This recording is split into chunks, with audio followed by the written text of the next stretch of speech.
This hearing of the subcommittee on delivering on government efficiency will come to order. Welcome, everyone. Without objection, the chair may declare a recess at any time. I recognize myself for the purpose of making an opening statement. Good morning and welcome to today's hearing. I would like to begin by showing a video of what DOGE is all about.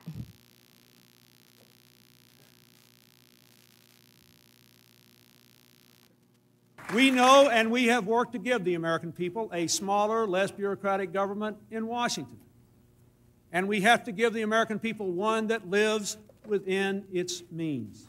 The era of big government is over. The steps we're taking today will save the American taxpayers $9 billion.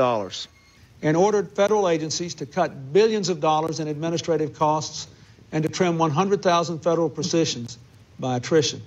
This report tells us how to cut waste, cut red tape, streamline the bureaucracy, change procurement rules, change the personnel rules, and create a government that works better and costs less.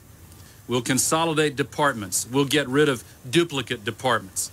We'll allow competition to bring about better service at lower cost. We can downsize government by 12%. Reducing the bureaucracy by 252,000 positions. Everyone knows that getting rid of the deficit will require some tough decisions. And that includes cutting back on billions of dollars in programs that a lot of people care about. But what should be easy is getting rid of the pointless waste and stupid spending that doesn't benefit anybody. You're paying for thousands of buildings all across the country no one uses. Now, the government hadn't been able to sell this building and others like it because of red tape. We thought that it was entirely appropriate for our governments and our agencies to try to root out waste, large and small, in a systematic way. And in September, Joe convened the cabinet and has really pushed them hard in finding savings across all our agencies. We need to step up our game. We need to go after every dime. We need to make government work for you.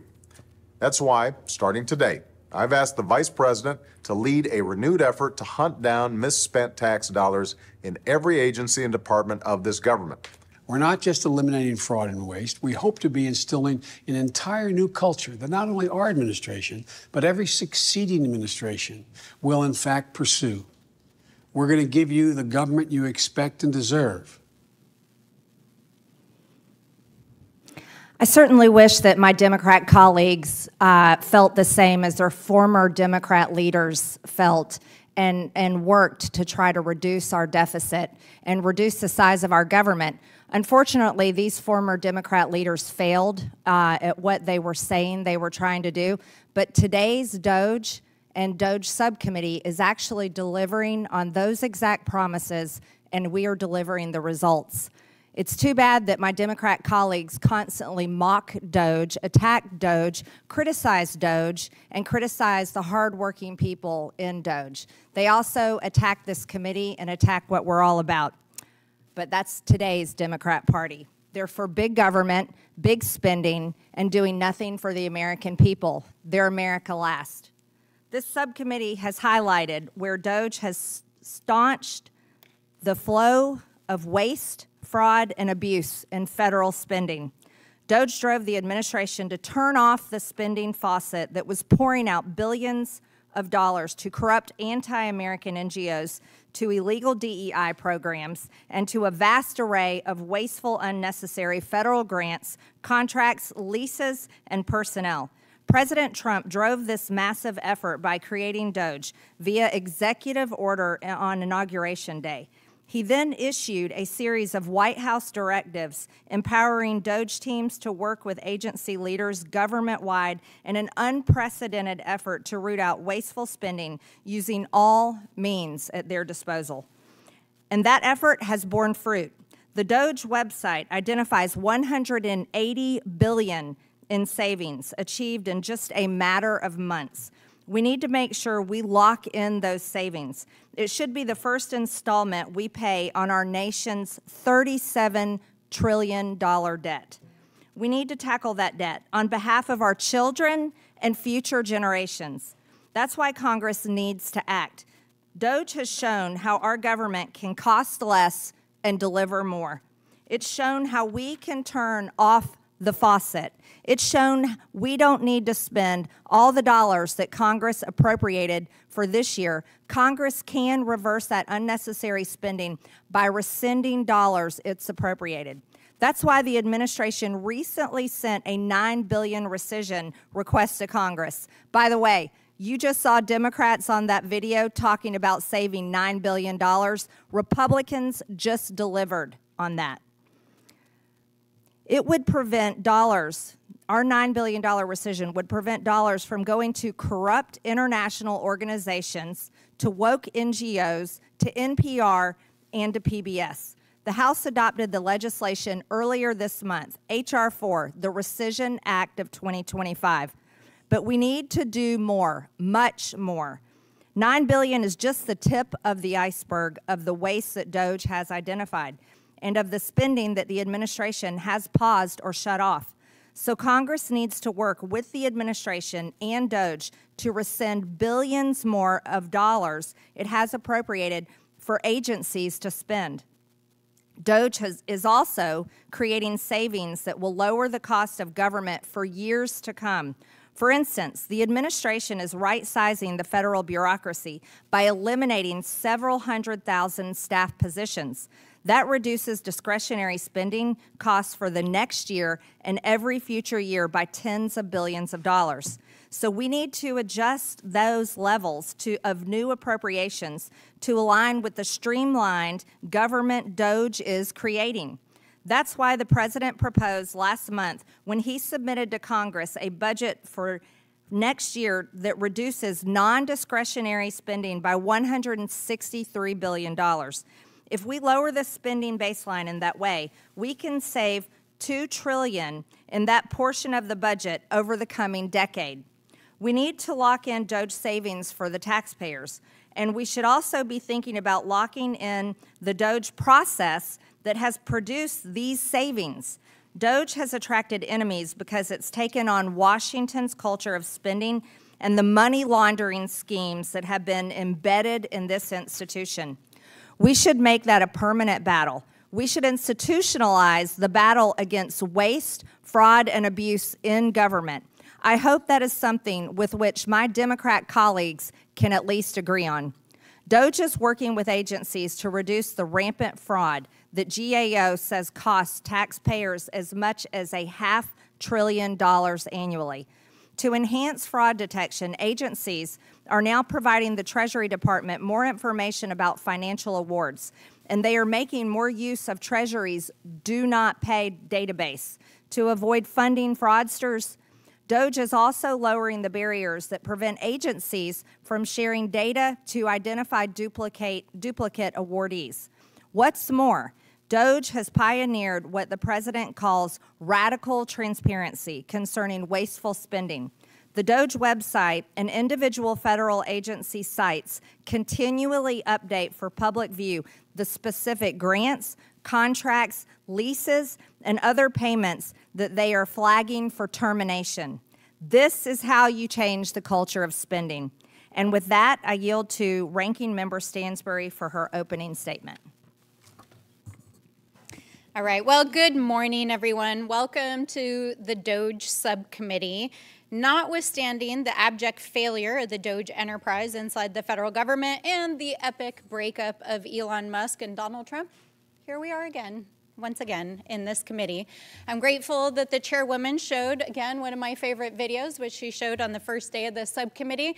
I'm grateful because it highlights the work that we've been doing for decades to root out waste, fraud, and abuse, including work that I was intimately involved in as a budget examiner in the Office of Management and Budget, in which we actually eliminated waste, fraud, and abuse. But unfortunately, as my friends across the aisle in the GOP and their Heritage Foundation witnesses are still trying to make DOGE happen yet again, the American people are over it. In fact, you don't have to take my word for it. A poll from just 2 weeks ago found that 67% of voters believe DOGE has done a bad job. That was just 2 weeks ago. And in fact, when I told one of my friends that we were having another DOGE subcommittee hearing, they asked, Really? Is that still happening? Because literally the American people are over it, except for that it's not funny, because DOGE has been used to wage a chaotic, destructive, and ideological war against the American people and the vital programs that they depend on. But I'm going to turn to that in just a moment here.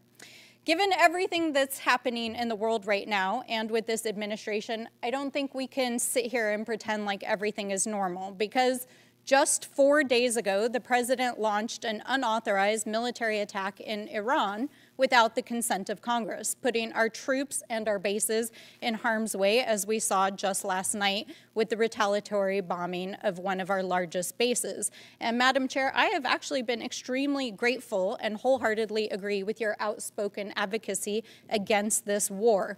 But like so many in this administration, so many days and weeks, this follows weeks of chaos here at home, as the president has deployed U.S. Marines and National Guard on our own soil against our own people. His DHS secretary and federal officials shoved a U.S. senator to the ground. DOJ indicted a sitting congresswoman in this House for doing her job and tried to arrest a New York City official in a federal courthouse. This is not only not normal, it is dangerous, it is anti-American, and it is anti-democratic. And so we're not going to sit here today and pretend like what this administration is doing is normal. And we're not going to sit here and pretend like DOGE is just some normal government program. It is a scam in service of a political agenda. While we came to the table at the beginning of this whole process in good faith with real ideas, bipartisan ideas that folks have been working on for years, and a desire to actually fix and modernize the federal government, what we've seen from DOGE is the exact opposite.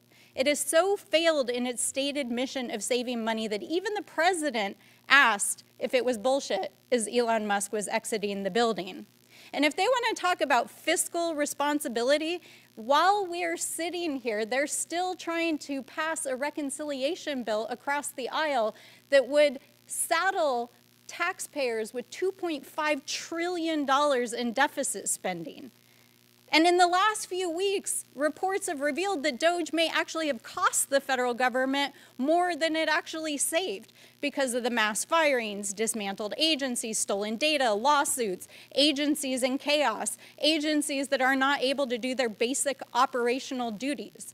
This is not efficiency. This is a scam.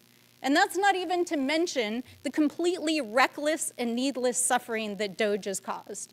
We're talking about millions of children and people across the planet who no longer will have access to food and medicine because of the very $9 billion rescission package that was just discussed. Thousands of veterans and public service servants here at home whose lives have been shattered, and millions of Americans who've been impacted by the gutting of vital programs, including staffing at Social Security. And now they're here today to try to make the case for making it permanent. Are you serious? Really? Are you serious? I can't even believe my ears. So why are they actually trying to make DOGE permanent?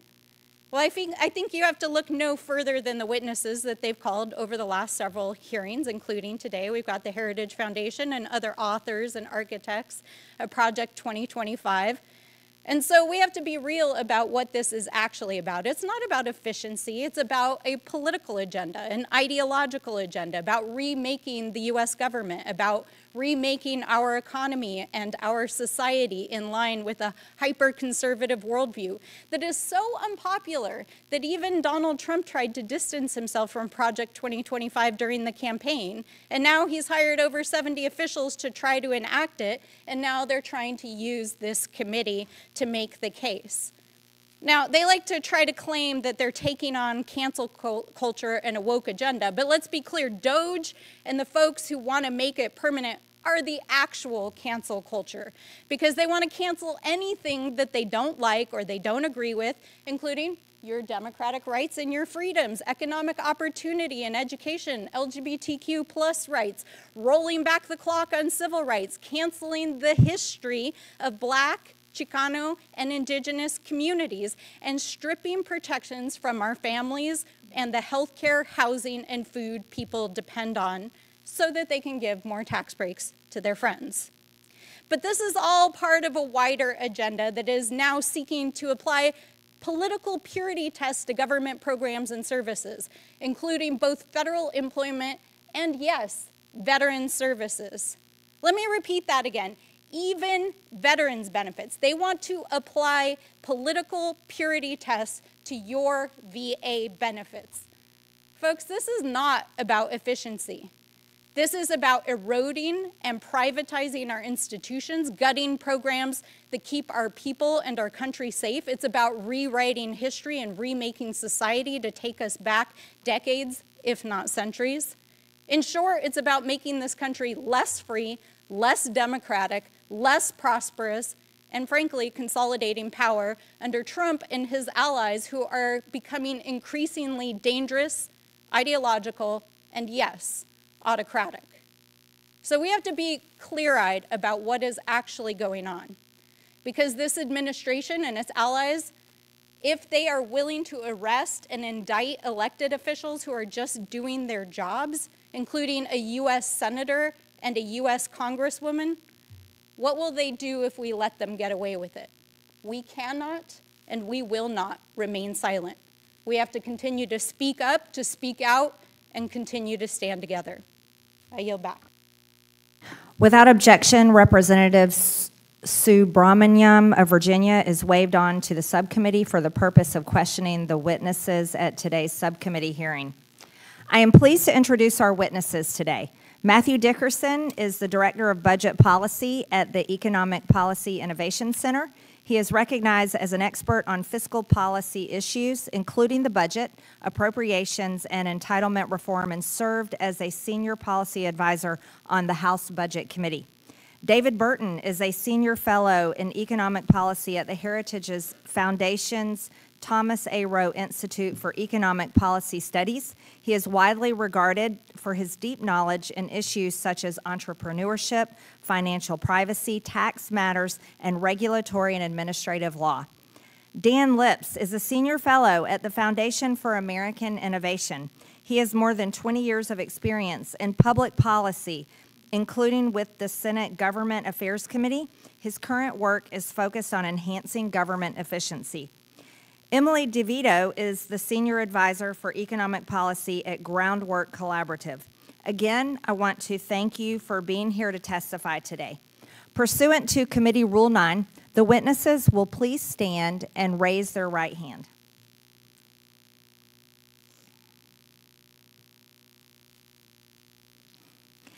Do you solemnly swear or affirm that the testimony you are about to give is the truth, the whole truth, and nothing but the truth, so help you God? Let the record show that the witnesses answered in the affirmative. Thank you, and you may take a seat.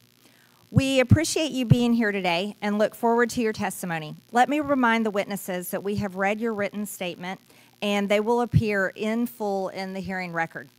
Please limit your oral statement to 5 minutes. As a reminder, please press the button on the microphone in front of you so that it is on and the members can hear you. When you begin to speak, the light in front of you will turn green. After 4 minutes, the light will turn yellow.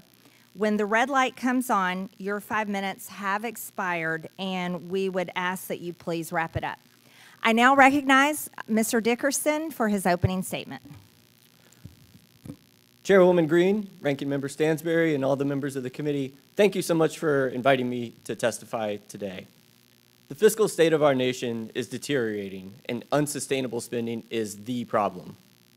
Government spending that grows faster than the economy is inherently unsustainable. That's just basic math. Annual spending is now 50% higher than it was in 2019, before the pandemic. The national debt held by the public is now equal to the size of the entire economy. For context, in 1944, the year of D-Day and the Battle of the Bulge, the debt as a percentage of GDP was 86%. After we went into debt to save the world, the federal budget and the debt shrank while the economy grew in the post-World War II decades. But on our current trajectory, the debt is only projected to keep growing.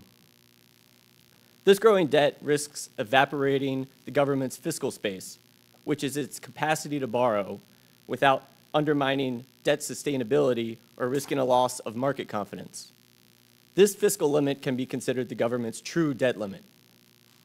The fiscal situation was made much worse by 4 years of reckless spending under the Biden administration. The policies of the Biden-Harris administration increased federal spending by $4.7 trillion over just 4 years compared to the projections made by CBO immediately prior. President Biden's executive actions added more than $2 trillion in spending without explicit approval from Congress. The Biden administration spent hundreds of billions of dollars transferring student loan debt to the taxpayers from borrowers. They unilaterally increased food stamp benefits. They gutted Medicaid eligibility verification and many other policies that increased spending. The point of the American system of government, based on hundreds of years of experience under the British Crown, was to restrict the ability of the unilateral expenditure of funds. By asserting the prerogative to spend the taxpayers' money unilaterally without authorization from Congress for this new spending, it could be said that Biden attempted to act as a king. In contrast, President Trump has focused on reducing taxpayer costs and reducing the power of government. This is the whole point of DOGE. Trump's discretionary budget would multiply to about $1.8 trillion of savings over the 10-year budget window. But that is only if Congress implements and continues these common sense savings. And that's why it's so important that you're holding this hearing today, Madam Chairman, so thank you. To paraphrase Madison in Federalist 58, the power to levy taxes and provide spending authority, and the power to withhold funds from the executive, that's the most effective way for the elected representatives of the American people to provide for the vital and appropriate services of the federal government, as well as to prevent abuse by the government using the people's funds. Congress has many tools at its disposal to carry out this vital responsibility. The most straightforward way to control waste, fraud, and abuse is by controlling agency budgets in the annual appropriations process. You can reduce the size of the federal bureaucracy. I estimate that reducing the federal workforce by 10% would allow discretionary appropriations for salaries and other benefits to be reduced by $559 to $608 billion over the next decade. The scope of authorized agency activities should also be properly limited. You can work with the administration, as you're currently doing, to rescind unneeded, unobligated funds. And of course, one of the most important tools at Congress's disposal to achieve budgetary savings is through the reconciliation process. America's current fiscal trajectory is unsustainable, but it's not irreversible. DOGE has demonstrated that meaningful savings are, in fact, achievable. By exercising its constitutional power of the purse, controlling appropriations, implementing workforce reforms, rescissions, and reconciliation, Congress can lock in the DOGE cuts, safeguard taxpayers, and avert a fiscal crisis. Thank you, and I yield back. The gentleman yields. I now recognize Mr. Burton for his opening statement.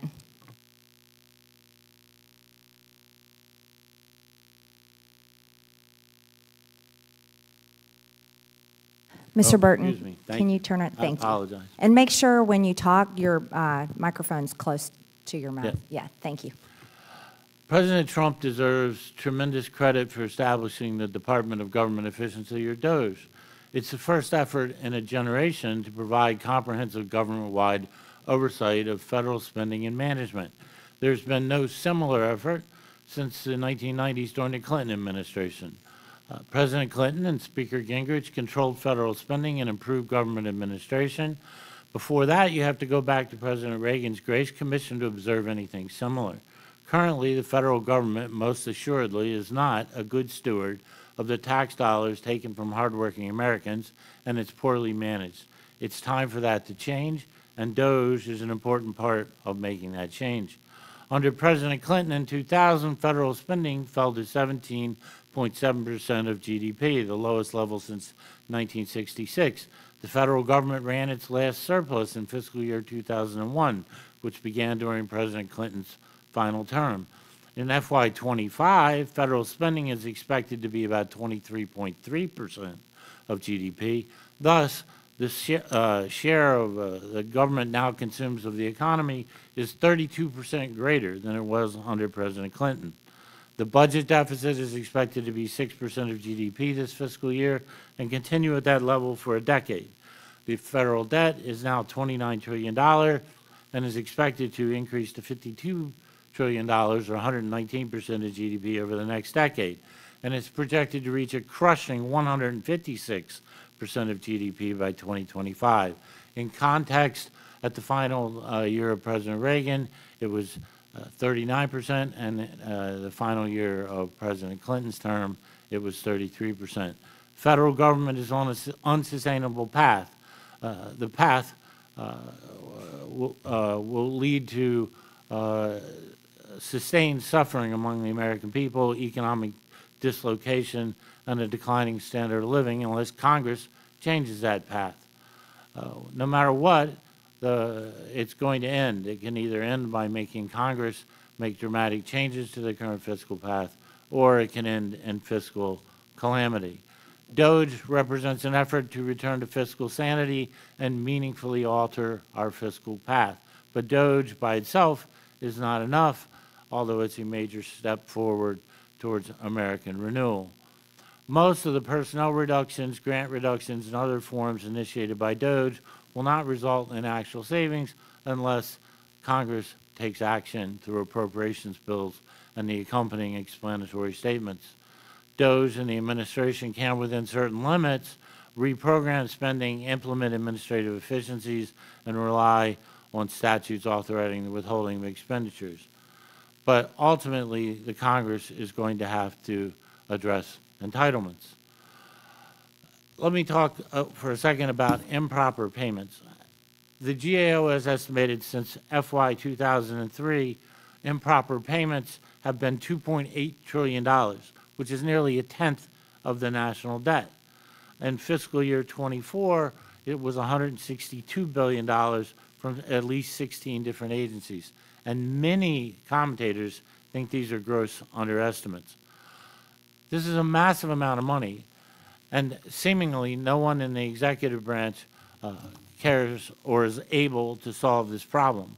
And certainly that is a focus of what Congress and the administration should be about. And ultimately, if the federal executives in charge of these improper payments can't change it, they need to be replaced. Let me just talk for 1 second about the overall federal situation and need to address entitlement reforms. You could abolish the entire federal government and all appropriated spending, and it would not get rid of the federal deficit. Right? You could abolish the Pentagon and each agency, and it won't get rid of the federal government. We need to address entitlement spending, and there's a host of things that we can do. We can obviously address the improper payment problem. We can also adjust the entitlement program so they reflect tremendous increases in life expectancy since they were created. We can adjust it so that they no longer are transferring hundreds of billions of dollars a year from working young Americans to relatively wealthy old seniors. Programs can be consolidated, and that includes Social Security, Medicare, Obamacare, and the literally dozens of programs designed to address poverty.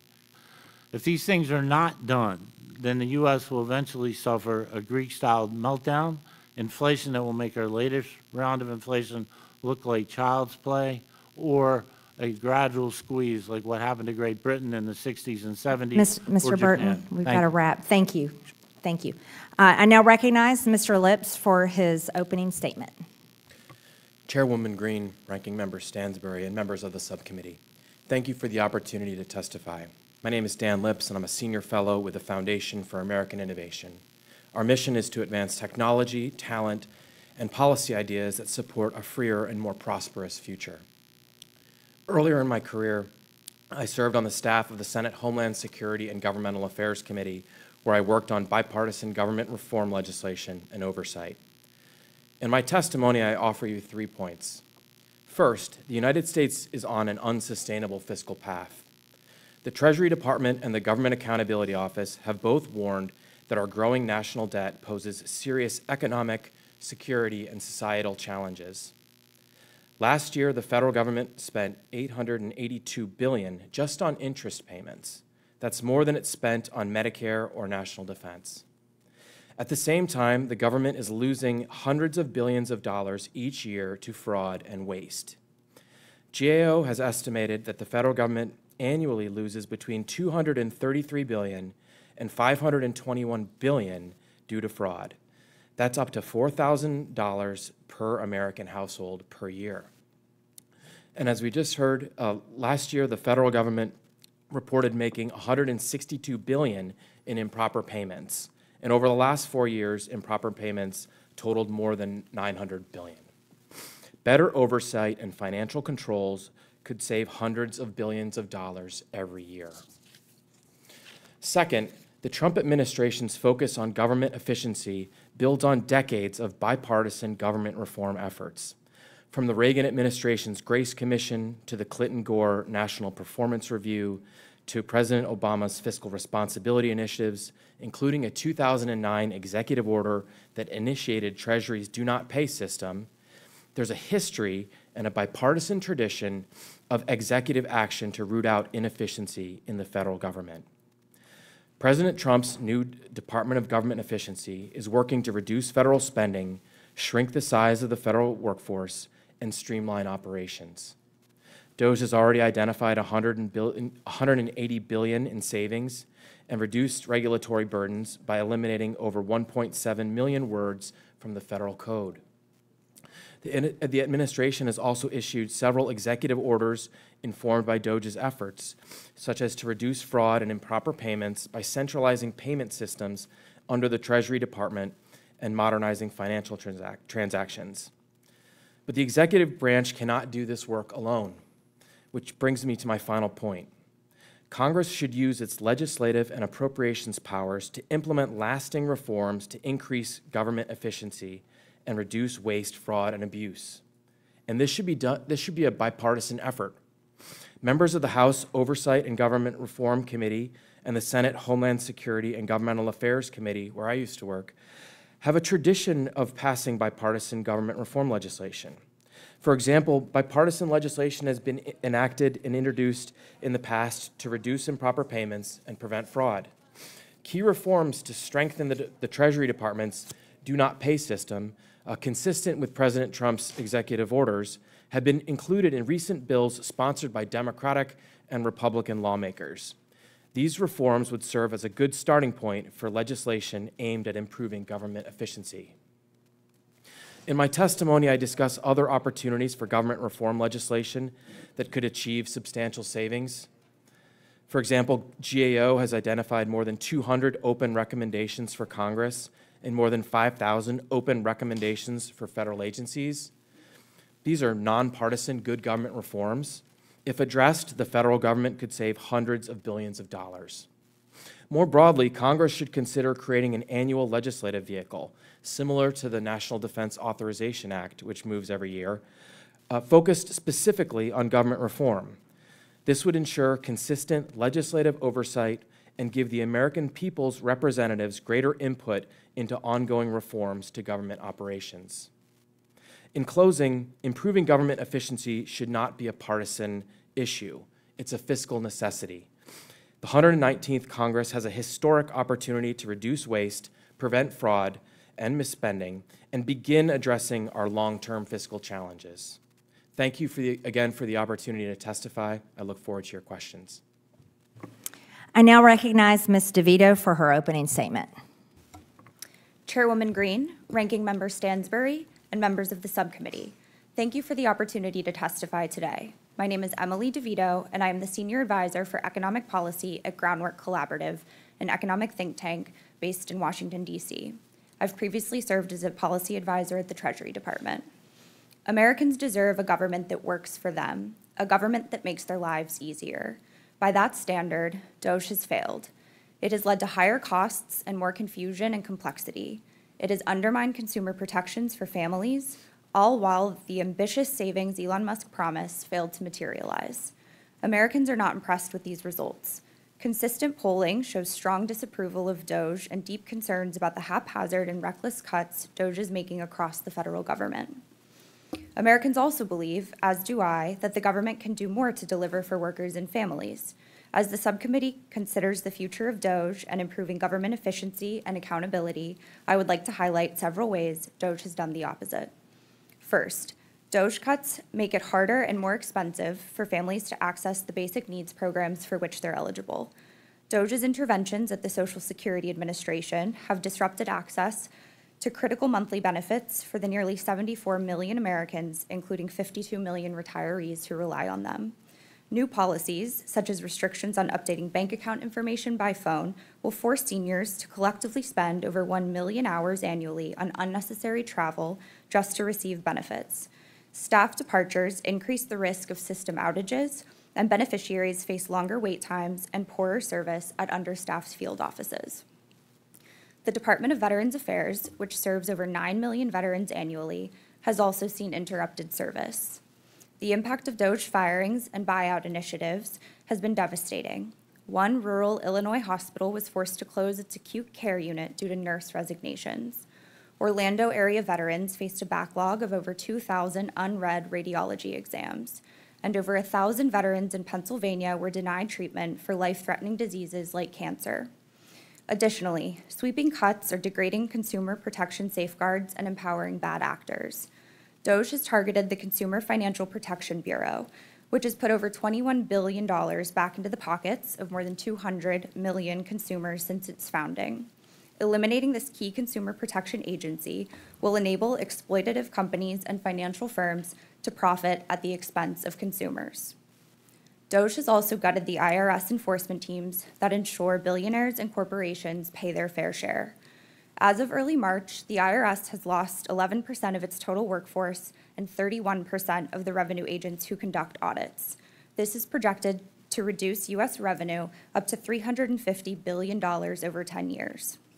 Further, the federal science enterprise is being stripped of the tools and talent needed to develop and deliver the next generation of life-saving treatments.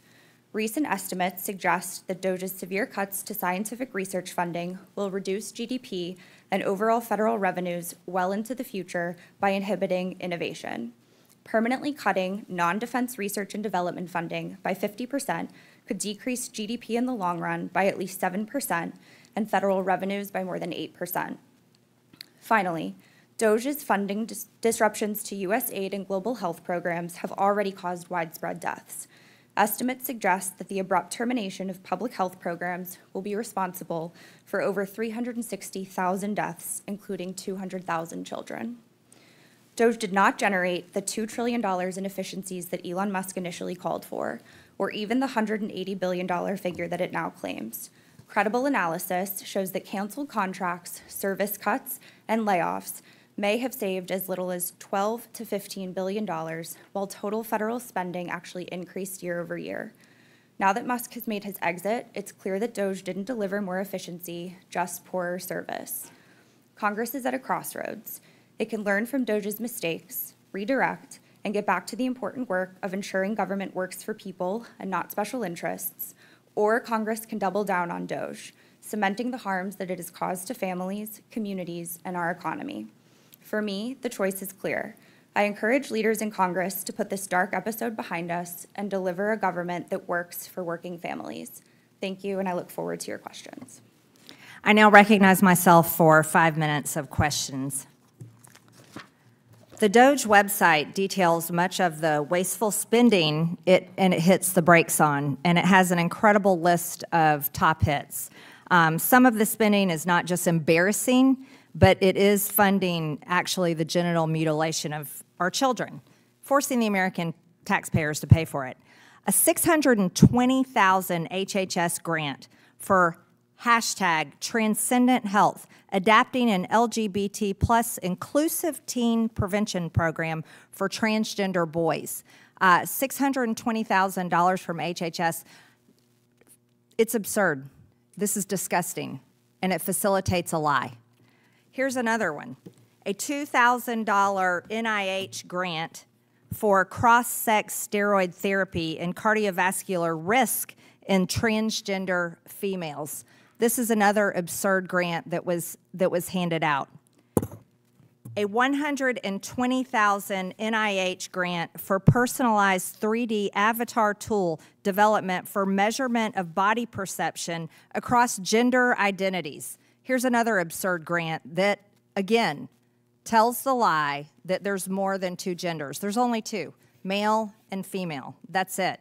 Something else that the American people should know about, these radical extremist judges that are playing politics from the bench, a judge ruled that this has to be protected. This is a HHS program for gender-affirming care in young people. Again, the only thing that affirms gender is the fact that there's only two sexes, male and female, and the American people should never have to pay for that lie. Ms. DeVito, in your testimony, you talk about so-called failures of DOGE in your opinion. But do you support the federal government funding HHS and NIH studies that promote the genital mutilation of children? Do you support forcing Americans to pay for genital mutilation of children? Yes or no, Ms. DeVito? Thank you for your question. I think we all agree that the government should work for people. No, I asked you, do you support genital mutilation of children and the American people having to pay for it? That's a yes or no question. I think government research is responsible for all sorts of innovations that we enjoy So you do, today. so for the record, you do support the American people paying for top and bottom surgeries of children. I think cutting off the breast of young girls, teenage girls, and castrating teenage boys. You support the American people paying for that.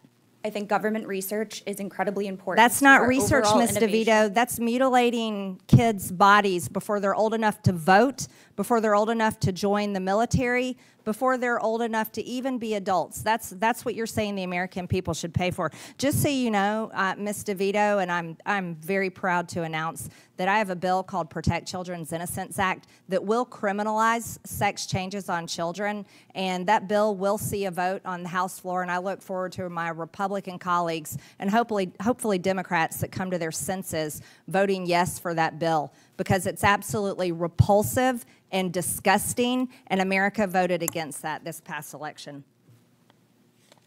Sick. Mr. Dickerson, how do we implement cuts and appropriations moving forward to prevent these agencies from ever being able to fund these studies that promote the mutilation of children's bodies ever again? I think what you need to do is ensure those riders are included in the appropriations bills that are passed to clarify to the agencies that even though they have never actually received authorization for these, so they shouldn't have actually done it in the first place, but if they need that funding rider to restrict American taxpayer funds for going to those terribly divisive and harmful things. Yeah, permanently, right? Exactly. Thank you. Other egregious abuses of funds, a $10 million Department of Education grant to the Virginia Commonwealth University for faculty workshops on decolonizing the curriculum, a nearly $700,000 National Science Foundation grant to the University of Tennessee for Black and Latinx parents leading reform and advancing racial justice in elementary mathematics, a project that could provide a model for other communities and schools seeking to advance racial justice in mathematics and education. This is insane, absurd, and it's racist in itself. Math is math. A $500,000 EPA grant, Green Jobs, growing a new generation of environmental justice problem solvers. All of this stuff is far left ideology, and the American people should not be paying for it. It looks like my time's up, so with that, I'll yield to the ranking member, Stansbury, for 5 minutes. Thank you, Madam Chairwoman. As we get started here, we would like to show a brief video.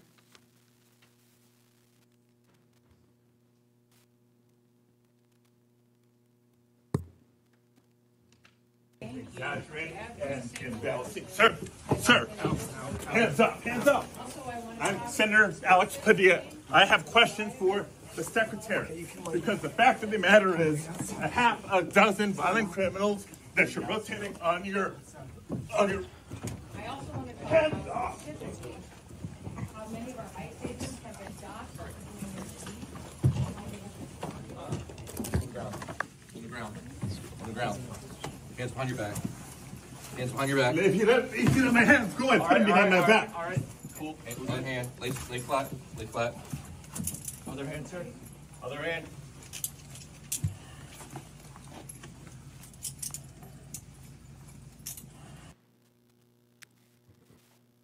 Now I want to start by describing what we just saw there. For any of the American people out there who have not seen this video yet, that is United States Senator Alex Padilla being handcuffed in a federal building after self-identifying as a United States Senator at a cabinet secretary's DHS public press conference. This happened 2 weeks ago. A few days later, they tried to arrest a New York City official in a federal courthouse. A few days after that, there was a politically motivated assassination of a state legislator in Minnesota. This is not normal. This is the sign of an authoritarian approach to governance that is threatening our democracy and our people. So we can sit here today and debate government efficiency. We can sit here and listen to lies from both our colleagues and from witnesses about what has been done by former and current administrations. But what is happening in this country right now is not normal. What they are trying to do through the budget is not normal. The rescissions package that they're trying to shove down your throats right now with $9 billion in cuts is not normal. It's not the programs that they're describing. They want to dismantle the United Nations. They want to defund NATO. They want to defund programs that keep children fed across the world. They're trying to defund programs that have saved literally hundreds of thousands of lives of people in countries across the planet. And we just heard witnesses here just a few moments ago say that they're not satisfied with what they've already done and the damages that they're already doing. They want to go after entitlement programs. That means your Social Security. That means Medicare. That means they're going to come for your programs, the programs that are life-saving, that sustain people as they age, the life-saving programs that make it possible for people with disabilities to live with dignity in this country. They are coming for those programs. So we're not going to sit here and pretend like what's happening in this hearing is normal at a time when this administration is using DOGE to enact an ideological agenda against the American people while they're out there trying to arrest U.S. senators and members of Congress. Because this is not okay. This is not okay. We all agree the government should be more efficient. We all agree that we should cut waste. We all agree that there should be bipartisan pathways forward to make the government operate in a modern manner. But that's not what this enterprise is all about. This enterprise is about consolidating power and endangering the lives of people that they disagree with, including people who ask questions doing their jobs in public settings. And if they will do that to a United States senator, what will they do to the rest of us? So we're not going to sit here today and normalize this behavior. We're just not. We're just not going to do that. And with that, I yield back. I strongly support law enforcement for protecting the Secretary of Homeland. I wouldn't recognize Senator Padilla if he walked in this room. I now recognize Mr. Timmons from South Carolina for 5 minutes. Thank you, Madam Chairwoman. We have $37 trillion in debt. We have a $1.8 trillion annual deficit. The fact that this is a partisan issue and the fact that my colleagues across the aisle are not taking this seriously is really frustrating. It's really, really frustrating. We haven't even talked about Social Security, which goes into austerity measures. My constituents and your constituents all over this country will receive 21% less if we do not save Social Security. These are just facts. This is just math. So we have to do our job here. We have to do our job here. And some of the most important work DOGE has done in the last 6 months is just simply on increasing transparency. Their website shows the public how taxpayer funds are actually being distributed and justified on a daily basis. The DOGE initiative has shown that enhanced payment tracking and upfront verification can eliminate billions in waste. And we must make these practices standard, not exceptional. Tens of billions of dollars are lost each year to improper payments across Medicaid, unemployment insurance, SNAP, housing assistance, and more. Most people do not realize that there are 17 means-tested social safety nets that total more than $1.5 trillion in annual government spending. And a good portion of these are improper payments. And it is simply due to lax or outdated income verification processes. So all these different social safety nets that we appropriately provide to Americans, they require that you have an income threshold that you do not meet. And we tell the states that they have leeway in how to do that, but it's a patchwork framework and it's all antiquated. Certain states require pay stubs, W-2s, other income documents to the IRS. It's just simply not enough. This is 2025. Technology can solve this problem. We should be leveraging all income sources in real time and continuously to verify eligibility for federal benefit programs. No more pay and chase, no more hoping the paperwork matches up months later, and no more guesswork. Shockingly, in the big, beautiful bill, the House proposal to simply require states to confirm eligibility twice a year instead of only once resulted in $11 billion in savings. What if we confirmed income eligibility in real time? That's why I introduced H.R. 1755, the Timely and Accurate Benefits Act, or TABS Act, to require states to adopt enhanced income verification across their federal benefits programs to get people the benefits they deserve faster, and to stop payments to those who no longer qualify immediately. Now let's zoom out. Income verification is one example of a broader problem. Federal agencies are swimming in waste, fraud, abuse, and redundancy, and thanks to DOGE, we now have a public-facing receipt book of over $180 billion in identified savings. From unnecessary grants to absurd leases to federal offices with no measurable output, DOGE is shining a light on the insane bloat of our frivolous spending. And again, this is critical work that must be done. We have $37 trillion in debt and run a $1.8 trillion annual deficit. Our social safety nets will fail if we do not make appropriate changes to save them. Mr. Lips, DOGE is attempting to overcome barriers to data sharing among and within agencies to enhance fraud detection. Isn't the inability to cross-check databases a problem historically in identifying fraudsters? Absolutely, and thank you for the question, Congressman. It's important to look at the history around improper payments. That there was an executive order issued by President Obama establishing the do not pay system that the Treasury Department has been using to try and increase verification and tighten controls over federal payments. But that was more than 15 years ago, and we've seen hundreds of billions of dollars of improper payments reported annually over those past 15 years. It's important to know that the Treasury Department has been asking for help, asking for the ability to share information. A long time ago, the Social Security Administration couldn't share information about deceased Americans with the Treasury Department. That stopped for a few years. They can now do that.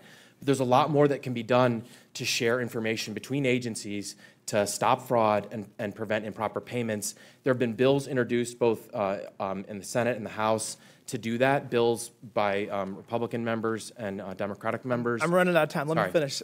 So this is not a maybe. This is a must piece of legislation. We cannot continue down this path. My bill came from a Missouri pilot program that resulted in 17% savings. 17% of just Medicaid is $140 billion annually. 17% across all social safety nets that are means tested is $250 billion. We are running out of time. We got to pass these pieces of legislation. We got to use technology to make sure that we're being efficient with our tax dollars. With that, Madam Chair, I yield back. The gentleman yields. I now recognize Ms. Norton of Washington, D.C. for 5 minutes. Thank you, Madam Chair.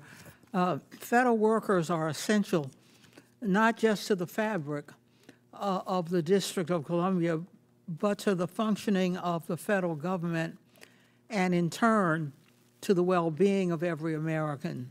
Federal workers make sure that Social Security checks go out on time. They provide health care to our veterans. They make sure planes land safely. They make sure food and drinking water is safe. Their work is critical to functioning of the government and making sure people, families, and communities get the services and resources they need. The so-called Department of Government Efficiency's gutting of the workforce has meant the senseless, tragic, and irreparable loss of more than 100,000 public servants so far, each of whom has had their own life upended. Ms. DeVito, what do we lose when we push qualified experts out of their roles serving the American people? Thank you for the question, Congresswoman. DOGE's widespread staff cuts represent a huge loss of potential and talent from the federal workforce. As you said, many of these workers are located in DC, but most are not. They're the people who make sure food is safe to eat, that Medicaid applications are processed in a timely way, that Social Security benefit checks go out the door. So far, we've lost thousands of these workers, and their loss is devastating, not just to the communities in which they live and serve, but to the American public as a whole. And Mr. Vito, and what are the effects of the Department of Government Efficiency driving early career employees from federal service? Young and probationary employees are people who, by definition, are just tending to start out in their careers in public service. Some of them might have had decades ahead of them dedicated to making sure that the government works for people. And DOGE firing probationary employees guts a generation of that talent from the workforce. President Trump is also working to steadily politicize the federal workforce by attacking civil service protections, replacing nonpartisan federal employees with partisan loyalists, by reclassifying federal positions as political jobs, and introducing loyalty tests to the federal hiring process. Mr. DeVito, how does the gutting and politicization of the federal workforce hurt everyday people, reduce access to the services and protections they are entitled to, and generally harm committees? For the government to work for people, it needs people, workers, behind the scenes making sure that all of the vital functions of the federal government are happening in a timely manner that best serves the population.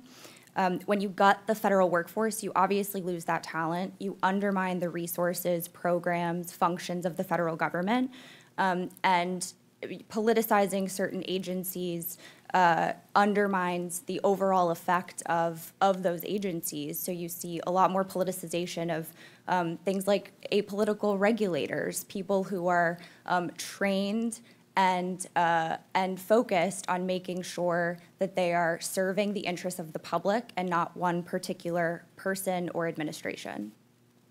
In April, Department of Government Efficiency officials, including a 25-year-old with no federal government experience, recklessly purged 15,000 employees of the Consumer Financial Protection Bureau.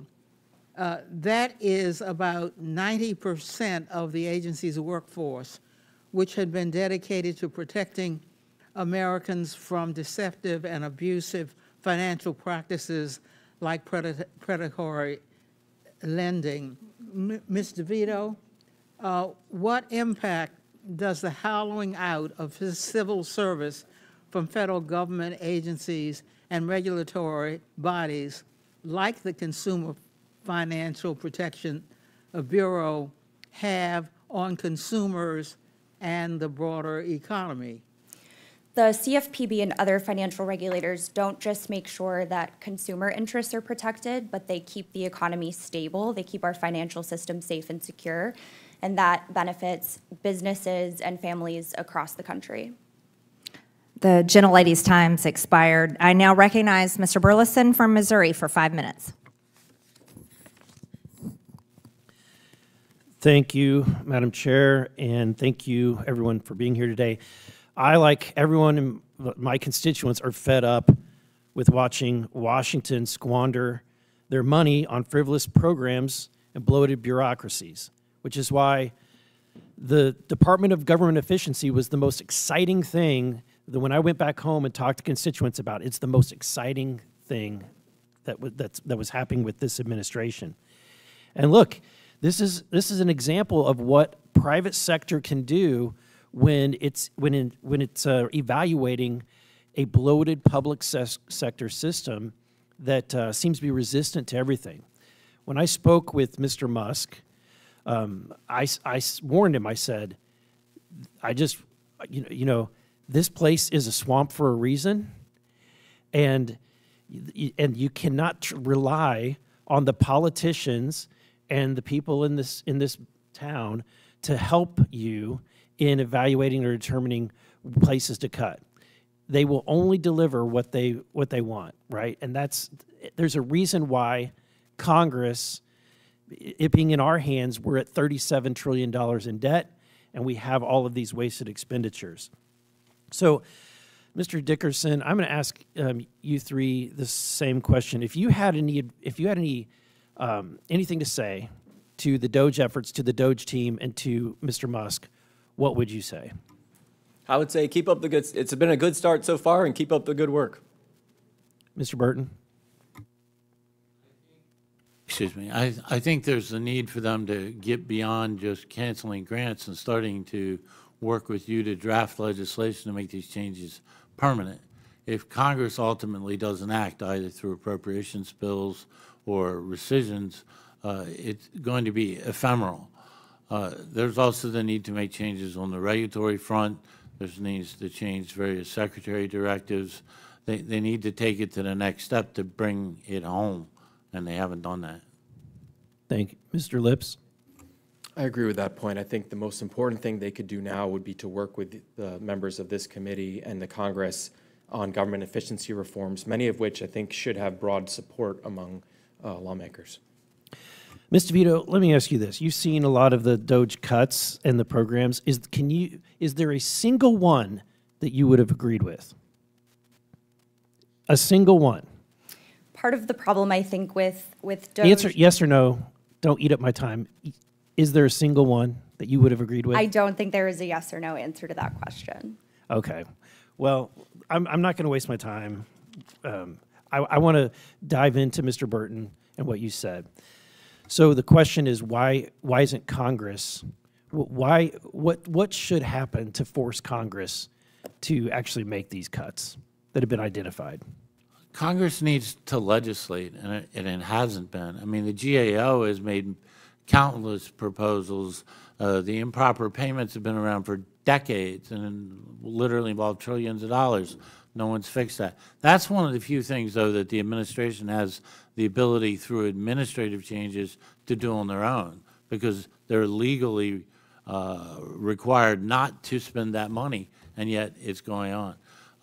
Congress needs to appropriate, the appropriators. There needs to be changes in the authorizing committee. A lot of the grants that the chairwoman was referencing could be prohibited through authorizing legislation. Congress needs to legislate, and at some level, it sort of has forgotten how to do so. Do you think that we could? Yes. You do? In fact, I'm old enough to remember when you guys did. Well, I may be just above being black-pilled at this point, so you're giving me a little bit of hope here.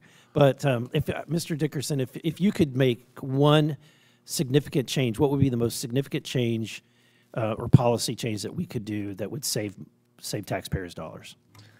I think one of the most important things you can do is exactly what you're doing in the One Big Beautiful Bill reconciliation package, which is reform our welfare programs that literally pay people to stay out of the workforce and have entirely the wrong disincentives, so that we can actually preserve benefits for people who are actually needy, right? Things like income verification that Mr. Timmons was talking about, that's so essential to do. Mr. Lips, if you could change one thing, if we passed one thing, what would we do? I'd recommend strengthening the do not pay data that's available to the Treasury Department. This is a bipartisan measure that could be, I think, passed through the House and Senate.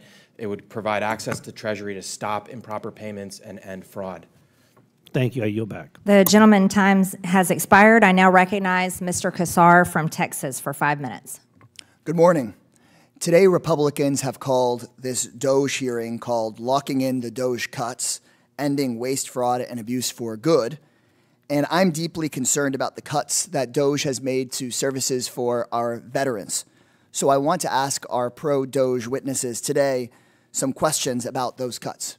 So, Mr. Lips, ProPublica reported that DOGE cuts have stalled life-saving clinical trials for our veterans with head and neck cancer, otherwise known as throat cancer.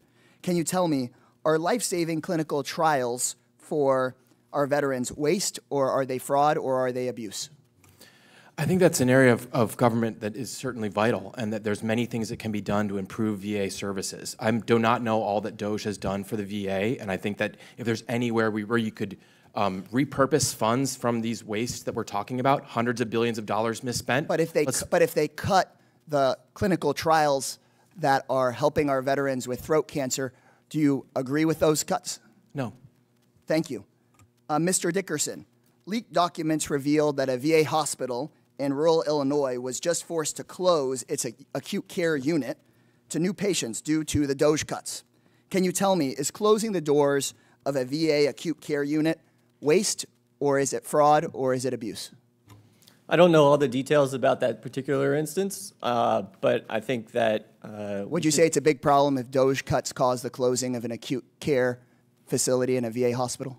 Like I said, I think if funding that facility is a priority, we're running a $2 trillion annual I think deficit. it is. I think it is a priority. So we can repurpose funds to something if it's a priority. So you think that if it's not a priority, that it's waste? I think that's for Congress and the administration to work together to determine. Exactly. It's for Congress to work on, and the administration should not be calling our acute care veterans facilities waste and closing the doors of an acute care facility without Congress. And frankly, it is a priority, I believe, of the American people to care for our veterans. Mr. Burton, Trump recently eliminated the VA Services Purchasing Program, which just last year helped more than 33,000 veterans make sure that they don't get behind on their mortgage and they don't get thrown out of their home. Can you tell me, is this program that DOGE cut, is it waste, is it fraud, or is it abuse? That's highly fact-dependent, and I'm not that familiar with that program. I will tell you one thing. And I'll tell you, Mr. Burton, I'm familiar with it. It helped 33,000 of our veterans not lose their homes, and in my view, our veterans are not waste, fraud, or abuse, nor are they a piggy bank for billionaires' tax cuts like Elon Musk. I doubt anyone. This is my time, Mr. Burton. Yep. Fine. I am deeply concerned that President Trump will take reckless action to risk sending more American troops into endless wars in the Middle East. But back at home, he's breaking the sacred promise to our veterans to care for them when and if they come back. Donald Trump has already tried to fire thousands of people at the VA, and recent reporting shows that there are plans to try to fire 80,000 people at the VA. These reckless DOGE cuts have thrown VA hospitals into chaos, and in my own district, I've gotten reports of veterans waiting months for basic services like a wheelchair. I represent San Antonio, Texas, Military City, USA, where we honor the service of our men and women in uniform. And if we want to honor our veterans, we honor it with more than just words. We take actions to care for them when they come home. We don't needlessly send people into harm's way, and we don't cut their services for when they come home. This hearing should not be holding hearings. This committee should not be holding hearings on locking in DOGE cuts. We should be holding hearings about restoring services for our veterans. And while DOGE is screwing over our veterans, the administration is also stealing from seniors. We just learned about a huge new scandal that every senior in America needs to hear about. After Trump and Musk made massive cuts to the staff at the Social Security Administration, they've scrubbed government websites of information about how long it takes to get your phone call answered. They have erased from the websites the delays that it takes to process benefit claims. They have wiped away what used to be publicly available about how long it takes to respond to a 1-800 call at the Social Security Administration. This is a cover-up. And why are they covering it up? because wait times have exploded. A brave whistleblower just estimated that Trump's changes and Elon Musk's cuts have doubled the amount of time it takes to process a Social Security claim. Everybody needs to hear about it. Social Security is not Elon Musk's piggy bank. I yield back. The gentleman yields. No one loves Chair. veterans more than President Trump, and he's made that apparent. That's why he's working for peace Madam Chair, right Madam, now. it's not your time right now. I'm the chair of this committee. That's not how I'm the chair. parliamentary procedure works. You're not Madam recognized, Ms. Chairwoman. Stanbury. You're not recognized either. You can't just speak anytime you want. I'm the That's chair of not this how committee. That's not how it Ms. works. Stansbury, Madam- you're not recognized. Madam Chairwoman, that is not how Ms. Stansbury, you're not recognized. all day, but that's not how Ms. Stansbury, you're not parliamentary- recognized. We're going to get you a Robert's Ms. Rules of Stansbury, Order you're and not. the committee point of Ms. order. Stansbury, so that you're you not can- recognized. so that Point you of can order. Understand parliamentary procedure. Point of order. Okay. Point of order. All right, Madam Chair, calm down. Let's move on. Ms. Stansbury, you're not recognized. Point of order. Madam Chair, I've got oh, I'm sorry, you had a point of order. So, Go ahead. Madam Chair, can we decide who's going to speak first and we don't? Absolutely. I'm the chair of this committee, and Mr. I Gill, know that, Mr. but- Gill from Texas There is you go. recognized for 5 minutes. There you But go. Madam Chair, I had unanimous consent. I was trying to. Without objection. Thank you so much. This is from Citizens for Responsible Reporting. DOGE's big illusion, the heavy cost of Trump administration's so-called cuts. I have another one. Trump administration scrambles to rehire key federal workers after DOGE firing. That's 4 hours ago.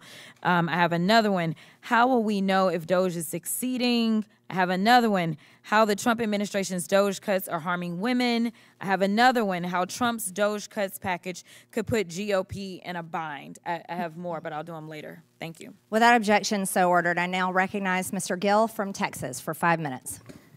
Thank you, Madam Chair. It never gets boring in here. And I'd like to say thank you to the witnesses for being here and for taking the time. Ms. DeVito, thank you for coming here. In your testimony, you said that Americans deserve a government that works for them, a government that makes their lives easier and more secure. Is that correct?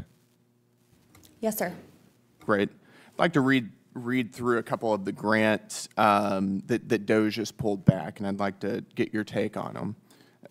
They pulled back a $1.5 million NIH grant to Morehouse College. It was called the Center to Advance Reproductive Justice and Behavioral Health among Black, pregnant, /postpartum women and birthing people. Do you think that that makes Americans' lives easier and more secure? I think that medical and scientific research of all types. Do you think that that constitutes critical research? According to your testimony, NIH grants are critical research. I think that government research of all types in the medical, Including and birthing people? I think bench research of all types plays a fundamental What is a role. birthing person? Sir, I am here to talk about the DOGE impact. Well, I'm for asking working you about this families. grant and you're defending it. So I'm asking you who is birthing people? I am not familiar with this grant. Mm-hmm. I take a position that all kinds of government research, medical, pharmaceutical, Is a birthing person a woman? Is that another biological, word for female?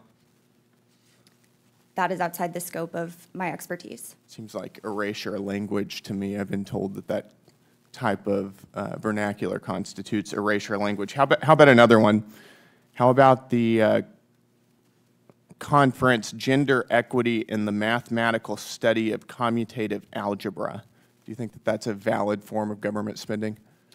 I think mathematical research of all types is deserving of government. What about studying, and this is directly from the National Science Foundation's website, women and non-binary mathematicians? Again, I think all kinds of government investment should be dedicated toward mathematical. All kinds of government investment. scientific. You don't have any kind of limit on what we're spending our money on? Just everything? Is that your testimony? I am talking about DOGE. You brought up. So a am grant. I. This is a grant that DOGE cut. I am not familiar with this particular grant, but Mhm. I think government investment in mathematical, Okay. biological. Let's do another one. This one is called hashtag Transcendent Health, adapting an LGB plus inclusive teen pregnancy prevention program for transgender boys. I can't even say this without laughing. Do you think that that is a useful form of our tax spend? I am not familiar with that grant, but I think bench research, government investment in scientific and Teen pharmaceutical pregnancy research. for transgender boys. Do you think that that is a useful spend of our tax dollars? I think government investment in all kinds of scientific research is of the utmost importance. Including pregnancy prevention for transgender boys. Okay. Let me ask you, we can come back to this later maybe. Do you support abolishing the filibuster still? I am here to talk about DOGE respectfully. Right. We could abolish the filibuster and get a lot of DOGE cuts through. And you've written at length on your Twitter about abolishing the filibuster. I'm just curious if you think that we should do that still. I did a lot of previous work on different topics because I am an economic policy expert, and respectfully, I'm here to talk about DOGE cuts. Okay, but we could abolish the filibuster and get DOGE cuts. This is totally germane here. Do you think we should? I am here to talk about DOGE cuts, not strategies for achieving more of them, but the harms that they have produced for working families. That's a convenient change of opinion. I noticed that most of your comments about the filibuster were during the Biden administration.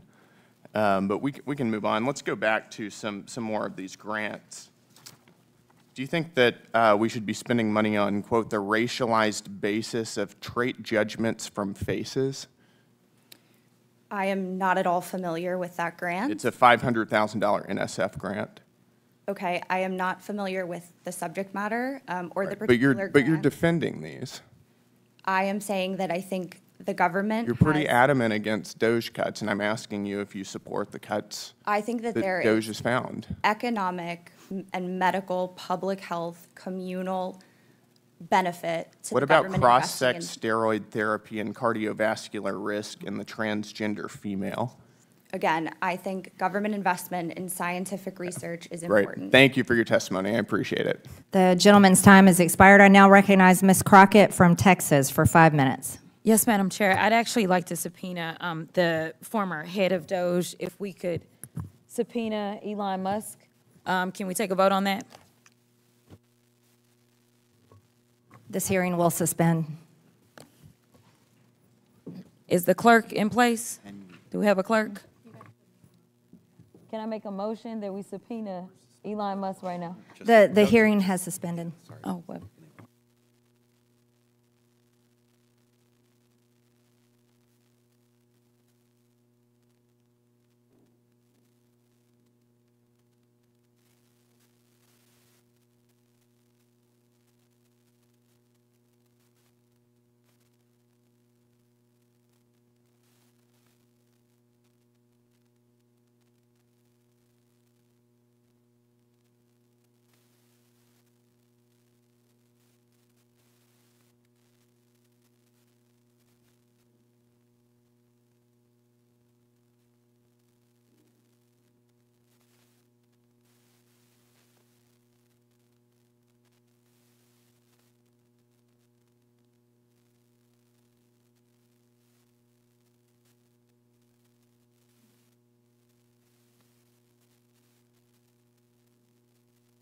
Point of order, Madam Chair.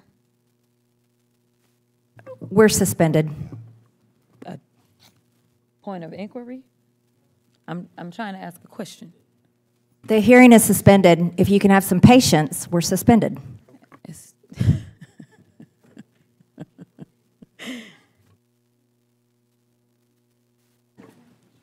The hearing will now resume. Ms. Crockett, do you have a motion? I didn't have a motion. I had a point of order. I was trying to determine how long it was going to take for us to call the roll. I can call it if need be.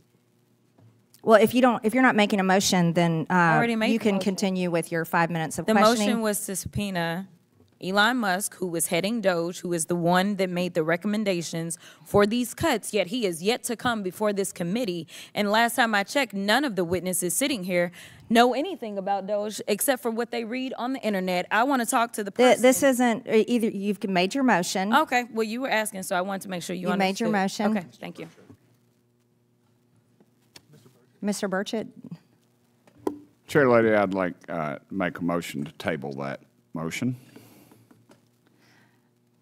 The motion is not debatable, as many are in favor of tabling the motion. Signify by saying aye. Aye. All those opposed signify by saying no. No. In the opinion of the chair, the yeas have it. Madam Chair, we'd and ask the for a motion recorded to vote. table is agreed to. A recorded vote is ordered. The clerk will call the roll. Yeah, call it. We're going to wait one moment. The clerk will get the voting sheets. Okay. Say that. I think she needs to say it. Well,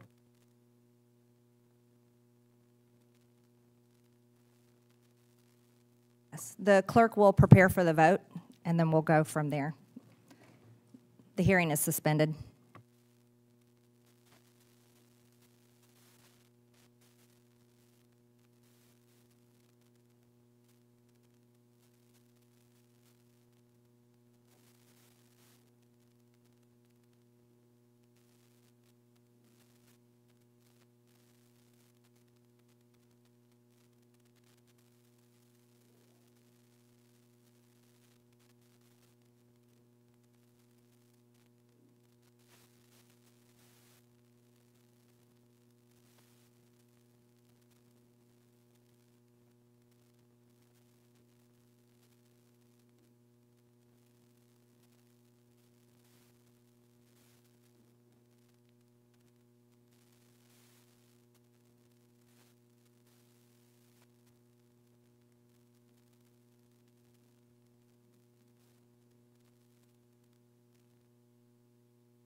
Mic check 1 2 1 2.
What am I waiting? Recorded vote is ordered. The hearing will resume. A recorded vote is ordered. The clerk will call the roll. Mr. Cloud. No. Oh, Mr. Yes, to table. Mr. Cloud votes yes. Mr. Fallon. Mr. Timmons. Yes. Mr. Timmons votes yes. Mr. Burchett. Mr. Burchett votes aye. Mr. Burleson. Mr. Jack. Aye. Mr. Jack votes aye. Mr. Gill. Mr. Gill votes aye. Ms. Stansberry. Ms. Norton. Mr. Lynch. No. Mr. Lynch votes no. Mr. Garcia. Mr. Kassar. No. Mr. Crockett, or Ms. Crockett. No. Ms. Greene. Yes to table.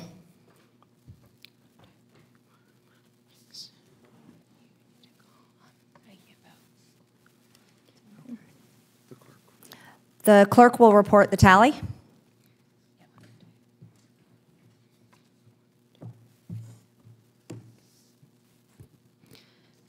Madam Chair, the ayes are yes, the noes are 4. The yeas have it, and the motion to table is agreed to. The committee will now resume. I now recognize Ms. Crockett for 5 minutes. Thank you so much. You know what? It's interesting because we sit here in the Department of Government Efficiency Subcommittee, and the most inefficient thing that we have done since we have had the invention of this nonsense was the fact that we have decided that we will not do accountability or oversight over DOGE because we have failed to bring in the person who actually runs DOGE. In fact, we have decided, or actually y'all decided, that we wouldn't even debate why it is that we should or should not subpoena Elon Musk. In fact, y'all are just trying to get rid of the musky smell because it wasn't working out very well for you. And now you want to pretend as if you are coming in here to do exactly what your constituents want you to do. But the last time I checked, y'all didn't want to go talk to your constituents because if there was one thing they were complaining about, it was Elon and it was DOGE. You didn't want to hear those. And listen, if I had time, I would run the tape, but I only got 5 minutes because there's plenty of video footage of all of y'all getting your butts handed to you when you went home and people told you how they felt about DOGE. So let's talk about it for a quick second. Americans are looking for help. But instead of offering it to them, the Republicans have unleashed the most aggressive attack on the working class families in American history. And they have been excited to do so. In fact, they are here today arguing to make all the chaos, confusion, and destruction caused by DOGE permanent. They want hungry kids to be permanent. They want sicker Americans to be permanent. They want homeless veterans to be permanent, shuttered hospitals to be permanent, disrupted Social Security benefits to be permanent. They sold out their constituents to give permanent tax breaks to billionaires, and they're doing it. And now they want to have a victory lap, celebrating the pain of their constituents. So, Ms. DeVito, let's go through some of the things that the Republicans have done to see if they're helpful or harmful to Americans. Helpful or harmful? Stripping health care away from 16 million people. I would say harmful. Laying off hundreds of thousands of federal workers. Harmful. Disrupting or delaying federal services such as Social Security. Harmful. Medicaid. Harmful. SNAP benefits. Harmful. Cutting billions from agencies like NIH. Harmful. EPA. Harmful. HUD. Harmful. FDA. Harmful. All right, seems like you understand the assignment. There's an entire agenda that is attacking the working class Americans from start to finish. And then the thing is, they told us that they were going to do this, but, you know, they pretended as if they knew nothing about the playbook that was laid out by good old Heritage Foundation. All of this talk about lowering costs and reducing waste is absolute BS. Their agenda is about one thing, making the federal government so weak that they can exploit it for their personal gain. They're stealing your data to help their companies. They're taking away your health care and food assistance to fund tax cuts for billionaires. Their agenda is pro-disinformation, obstruction, pro-greed, and pro-exploitation. If you didn't know, that's what DOGE actually spells out. D, disinformation. O, obstruction. G, greed. And E, exploitation. And congressional Republicans have been complicit in this agenda. They've helped this administration terrorize the public. They've allowed this administration to launch the country into a war without congressional approval. And while we're talking about saving money, let me tell you, just dropping those few bombs in one day, that was the beginning of what is going to be a very long bill for us as they talk about being efficient. There was nothing efficient about doing it. And maybe if there was some consultation, maybe with those that say have constitutional authority, since we care about the Constitution, then maybe we could have saved the American people not only money, but the lives that are now at risk as we have to put out warnings for American citizens in this country and abroad. Maybe we need to start leading with the people at the middle of what it is that is guiding us instead of following one person. The reason that people like me say things like y'all are in a cult is because somehow people are abdicating their duties and abdicating the very people that put them into office. But I got 30 seconds. They've allowed this administration to steal congressionally approved money for cancer research and food delivery to vulnerable communities. They've allowed Elon Musk to infiltrate your medical records and banking data. They've allowed this administration to ignore court rulings, and now Republicans are here patting themselves on the back, literally arguing to make this chaos permanent. So Americans are going to continue to live through chaos and destruction that has been occurring ever since he swore in January. And I hope y'all remember who caused this, because it wasn't The just gentlelady's time has it was expired. Also the congressional Republicans. The gentlelady's have a time spine to do has what's right. expired. I now recognize Mr. Burchett from Tennessee.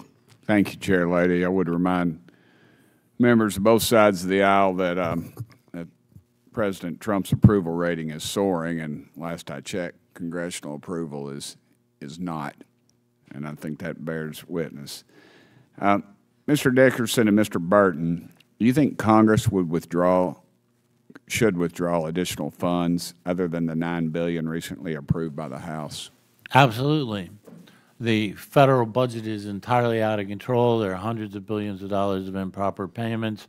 There are tremendous numbers of agencies whose missions are not being fulfilled and are wasting money. There's the opportunity for many, many tens of billions of dollars of additional rescissions. Wholeheartedly agree. And just yesterday, we passed unanimously. It was like pulling teeth, though, and I give a lot of credit to the chair lady for helping me get the bill across the finish line. We were sending millions of dollars every week to the Taliban, if you can imagine that. And then the NGOs, and that money flows right back to Washington, dark money or possibly in members of this body's pockets or their families, I suspect. And, well, huge amounts of the money flows to very wealthy Beltway bandits that live around here. Yes, sir. I would agree with that.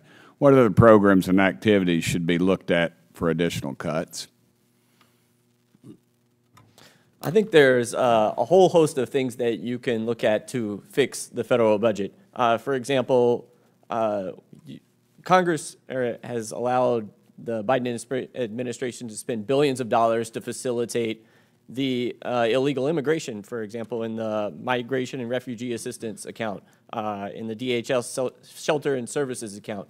That has helped facilitate open borders and transport illegal immigrants all throughout the country into your districts across the country. We spend hundreds of millions of dollars on abortion providers to literally kill American citizens. I think that's a terrible thing. We spend billions of dollars subsidizing green energy research that makes our grid more inefficient. And so there's lots of great examples that we could go on about. Yeah, the list is extraordinarily long, but the big money is two places: healthcare and entitlements.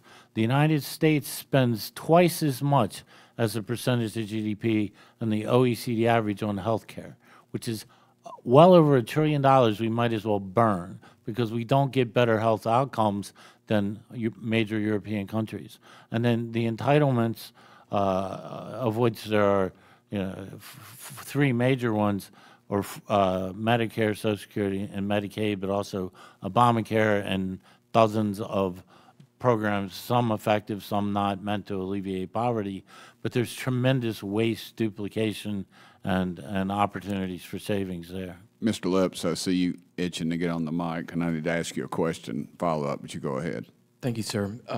I think a great area to focus on would be implementing watchdog recommendations. The GAO has put together a list of more than 200 recommendations for Congress and 5,000 recommendations for federal agencies.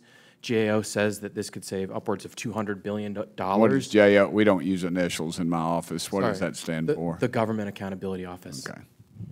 All right. You think Congress should codify the DOGE or certain aspects of its operations? I think it's a good question. I don't know if it's necessary. I think that I would recommend codifying and putting strength behind the executive orders trying to improve program integrity measures within Treasury. The do not pay system needs help. It needs more information, and you could save hundreds of billions of dollars. Mr. Burton, Mr. Dickerson, should we have a group of people at each agency who are focused on cost savings? Yes. I think everybody at every agency should be focused on that. You know, as fiscally responsible as the state of Tennessee is, low tax state, no debt, they have, I've seen that in the individual counties even, they're talking about this. So I think it's one thing, the residual of this will be hopefully some long-term savings and elimination of waste, abuse, and fraud. DOGE is subjecting federal spending to a higher level of scrutiny. What level of spending scrutiny do you think is important? Not sure I entirely understand the question. Yeah, I mean, I would say... Well, how deep should we go? Oh. How about that? We should, I think a reasonable objective would be to get back to the level of federal spending during President Clinton's term. I'm out of we time. would balance the budget. I'd just like to see us go back to pre-COVID level spending. Thank you, Chair Lady. Madam Chair, I have a unanimous consent. Without objection. Thank you so much. This is just from a couple of hours ago. Trump pivots to distractions as polls show collapsing support for his agenda. Without objection, so ordered. The next one is Donald Trump's approval rating plunges in multiple polls. Without objection, so The next ordered. one, Donald Trump's approval rating. New polls show shakeup over Iran bombing. Without objection, so ordered. The next one, Trump's approval rating drops to term low amid Israel-Iran war.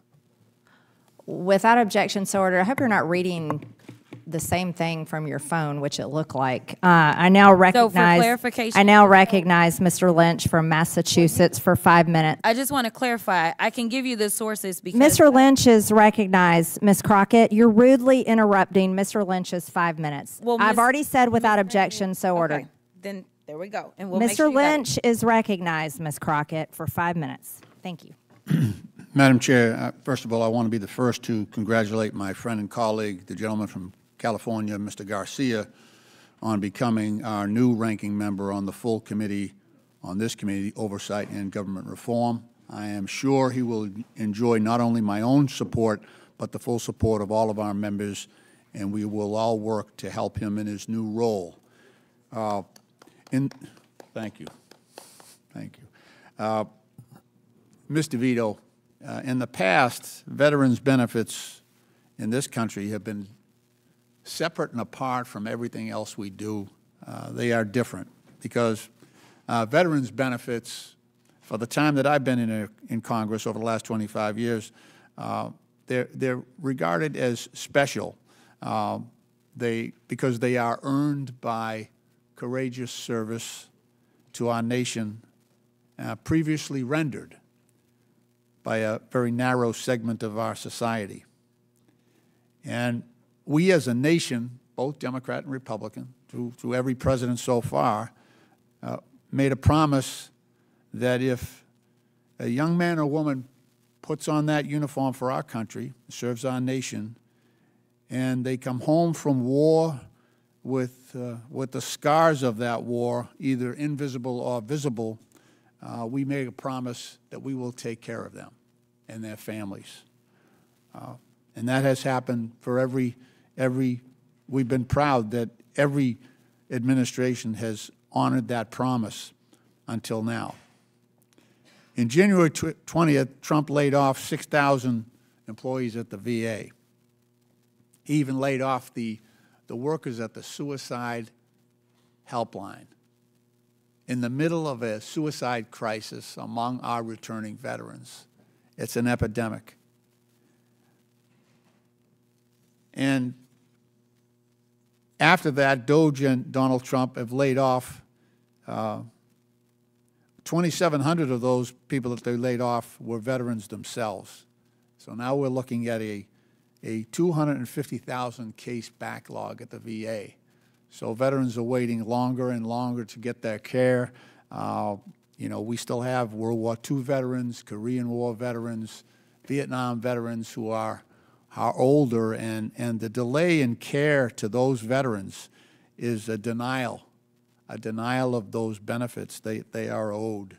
I have a UC, Madam Chair, request, unanimous consent request from ProPublica magazine, which the headline is "Internal VA Emails Reveal How Trump Cuts Have Jeopardized Veterans' Care, Including that of Life-Saving Cancer Trials." Without objection, so ordered. Thank you. The email itself, these are VA internal emails, and it notes that this is between folks at the VA talking about the cuts. The email says that more than 1,000 veterans will lose access to treatment for diseases ranging from metastatic head and neck cancer to kidney disease to traumatic brain injuries.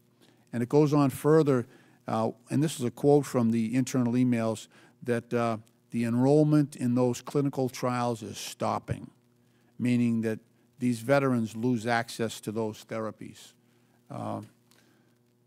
Mr. Vito, can you talk about that, the delivery of services to our veterans? Thank you for the question. Unfortunately, what we're seeing across the country is that veterans' health care is being held up and interrupted because of the DOGE cuts. I think most of the panel agreed that that should never be the case when dealing with our servicemen and women. They deserve, at the very least, quality and timely health care through the VA. But DOGE has announced the goal of firing over 80,000 VA staffers. They've already lost 200 doctors, 1,700 nurses, and almost 900 advanced medical support assistants, in addition to some of the cuts to grants that funded various programs, including the suicide prevention hotlines. Veterans are facing much longer backlogs and disrupted service, and in many instances, it can be life and death. How important is it, you know, so we've got this hotline, and these veterans, in many cases, are isolated. They're isolated from their families, their communities. How important is that suicide hotline? Oh, it's of critical importance. Veterans are a population that are at heightened risk for suicide. So making sure that they have all kinds of resources at their disposal is of the utmost importance. Thank you. Madam Chair, I yield back. The gentleman's time has expired. I now recognize Mr. Jack from Georgia for 5 minutes. Thank you, Madam Chair. And first, I'd like to acknowledge our colleague, Mr. Lynch, for his hard-fought campaign. And I'd like to, at the same time, spend a little bit of my time today working with Mr. Dickerson and Mr. Burton. First, Mr. Dickerson, I want to congratulate you and EPIC for all that you've accomplished. I worked with both Paul and Zoe at the White House in the President's first term, and commend you all for your work. Mr. Burton, if you could, I was reading through your testimony, I would love for you just to walk this committee through the history of impoundment and rescissions, I should say. It started, as I understand, in Thomas Jefferson's administration. Would love for you to walk us through the history. The earliest impoundment that I know of was by Thomas Jefferson. The Congress appropriated money to build some gunboats. Peace broke out, and he chose not to build the gunboats. So he, in effect, impounded the money and sent it back to Congress. That's been going on for a very long time. In older appropriations bills, particularly in the 19th century, generally read not to exceed X dollars. So presidents often didn't, because they didn't think you needed to spend that much money. And President Roosevelt impounded money and so did President Nixon. And at that point, there was serious objection by the Congress, and the Impoundment Control Act was enacted, which establishes an expedited procedure for rescissions, but it has very broad prohibitions on impoundment. There are certain reprogramming permitted and things of that sort. Obviously, if as with improper payments, if you can't spend the money, that's fine. The president should do that. So the rescissions process, however, is somewhat cumbersome, as you probably just discovered. It could be streamlined and made better, but nonetheless, that's the general requirement today. And you know, one thing that stood out to me in your opening testimony and your testimony throughout this hearing is you mentioned the work that Speaker Gingrich and President Clinton undertook. Yes. So in your estimation, is our committee's work an extension of what was successfully done in the 90s to rein in spending? Yes and no. I mean, the effort in the 90s was very broad. The Clinton administration was serious about improving government administration. They resisted some of what the Gingrich Congress wanted to do, but ultimately there were serious, very hard negotiations, and they reached an agreement. President Clinton signed legislation that substantially reduced federal spending. And there was a tremendous amount of legislating going on throughout the Congress, not just in one committee, but committee by committee by committee by committee. There was a lot of legislating done, a lot of markups, a lot of investigations, a lot of hearings. It wasn't just one hearing like here. There was systematic throughout the Congress and in government in the executive branch. Thank you. Mr. Dickerson, if we could spend a little bit of time in the remaining time we have left talking about improper payments. The first hearing our chairwoman convened was on the troublesome improper payments we discovered over the last 4 years of the Biden administration. Would love for you to touch on some of the challenges we face with respect to verifying identity, with respect to payments that are going out the door. Would love for you to comment on that. Absolutely. Improper payments is a huge issue. In one program alone, Medicaid, for example, spent $1.1 trillion over the last decade on improper payments. And that is incredibly harmful because it's a waste of taxpayer money, but it's also funds that aren't going to people who are truly vulnerable and truly needy. And so this waste, fraud, and abuse is rampant throughout the federal government. And so one of the major sources of that is the lack of ability to identify the people who are claiming money and checks are going out the door to who are actually eligible. For example, the Do Not Pay registry is supposed to be a database of accounts that the federal government's not supposed to write checks to. But in many cases, those checks go out the door and then they ping the registry. And in many cases, that registry doesn't have access to all the databases that it's supposed to. So it's a huge problem, and you really should be fixing it. And I recall in our first hearing, we talked about the amount of payments going out the door that are still done by hand, not by computer or electronically. Is that something you all have uncovered in your work? Yeah, I think it's something that we should be using new technology, using AI to actually look at what we have across the government to ensure that only people who are actually eligible for benefits are receiving it, nobody else. Thank you. Madam Chair, in my closing, just a point of clarification. The poll behind you, behind our ranking member, it adds up to 110%. Just wanted to clarify, is it meant to add up to 110%, or is that an error? Do you yield? Yeah, I do. This is from a Quinnipiac poll that was held 2 weeks ago, and this is the data that was provided. There's a wealth of information, including information about Donald Trump's falling poll numbers, so you should take a look. Thanks. I yield back. The gentleman yields, and it still adds up to 110%. That's a fake poll right there. I now recognize Mr. Subramaniam from Virginia for 5 minutes. Thank you, Madam Chair. Before I get started on DOGE, Mr. Burton, you were one of the co-authors of Project 2025, is that correct? Yes. And is this administration trying to implement Project 2025? Yes or no? In some respects, yes. Okay, because last year we kept hearing about how they wanted nothing to do with Project 2025, and that must have hurt your feelings, I bet. But are you saying that they're trying to implement all parts of Project 2025? I just said in some respects, yes. Okay, thanks. I just wanted to get that out of the way. I'm glad there's someone being honest these days. But let's talk about DOGE. So DOGE promised us $2 trillion in cuts back in January. And so far, we have a report card now out, and it's actually cost us billions of dollars, maybe over $100 billion by one estimate. It's actually costing taxpayers money.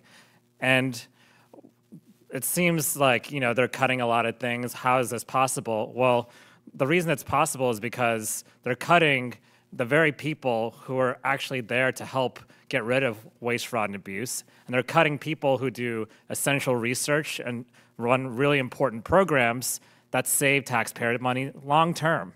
And so the dashboard that we're talking about, the so-called transparency, was riddled with errors. There's been article after article about this. And so we know now that that dashboard cannot be trusted. What can be trusted is that we're not anywhere close to $2 trillion. In fact, there's another bill that this House just passed that adds $3 trillion to the debt. And so even if we did all these cuts, even if you cut every single federal employee in the entire government, you still end up with a situation where you're adding to the debt in this administration because of the $3 trillion in the bill that was passed a couple weeks ago that's being added to our debt. And the examples that I've heard are things like cutting meteorologists at the Weather Service, cutting essential researchers at NIH, people who are doing groundbreaking research that will spur entire industries are being cut. Sometimes the government does research and funds research because the money just isn't there in the private sector. The private sector mandate isn't there. And so that actually, you talk about the internet, for instance, that was a DOD project at one point. And DOD funded ARPANET, which became the internet. And so we'll never know all of the things that we missed out on because of some of these cuts. And I've heard a lot about, we heard earlier about these cuts to veterans' benefits. There's PFAS inspectors, nuclear scientists fired, although they tried to rehire them. There's been a lot of firings where they tried to roll them back. But, I think Ms. DeVito, I just want to know if you were to do this, is DOGE doing what they're trying to do here? And why is DOGE so unsuccessful right now? Why has it been such a failure? Thank you.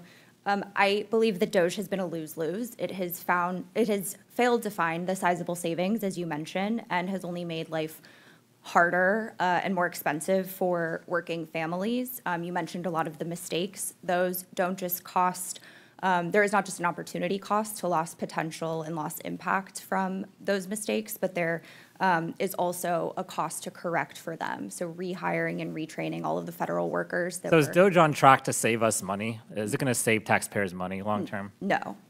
Why is that? I think DOGE has been making incredibly hasty cuts, and these have consequences. There are already a lot of protections baked into our federal workforce, our system of regulations.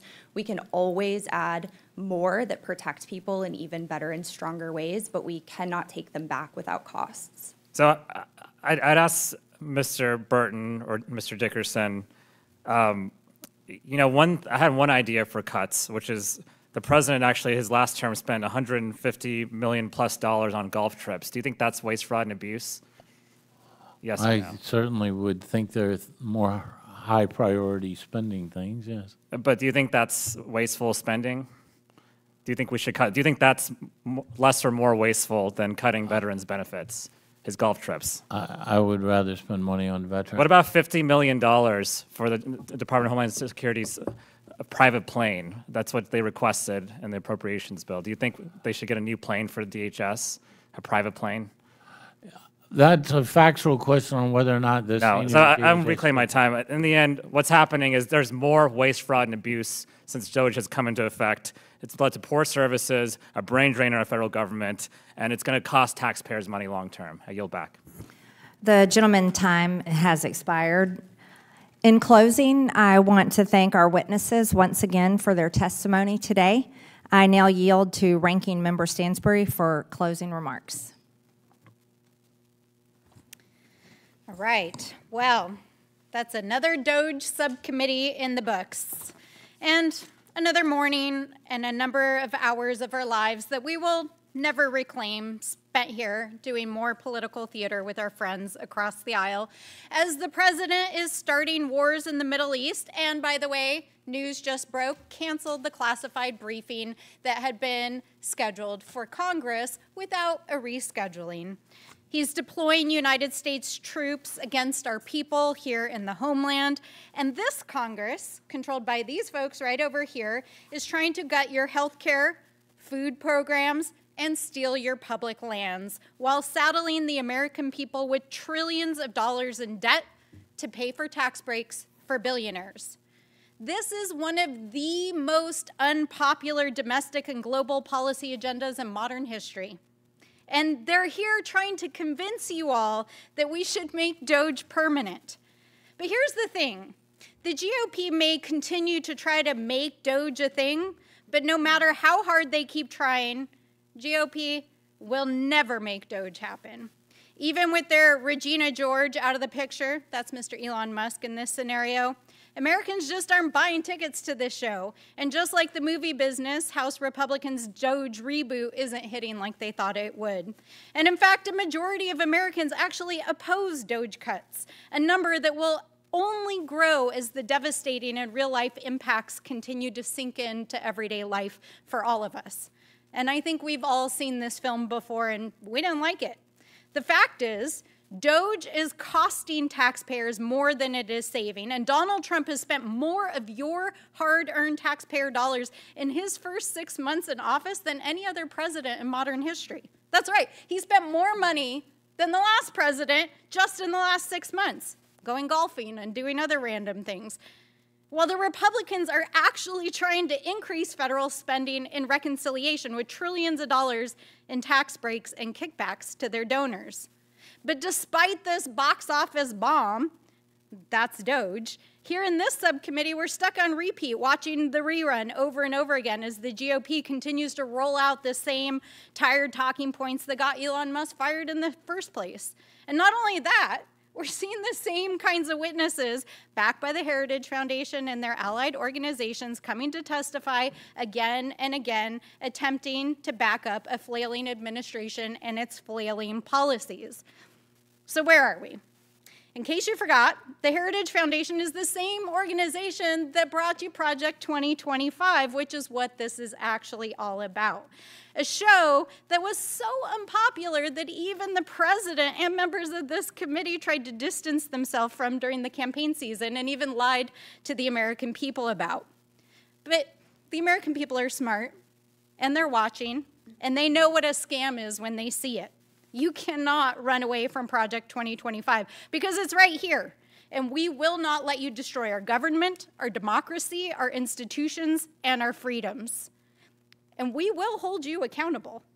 Medical trials ended, veterans' benefits cut, Social Security decimated, thousands of children without food and medicine, thousands dead across the world, American lives upended. That is DOGE's legacy.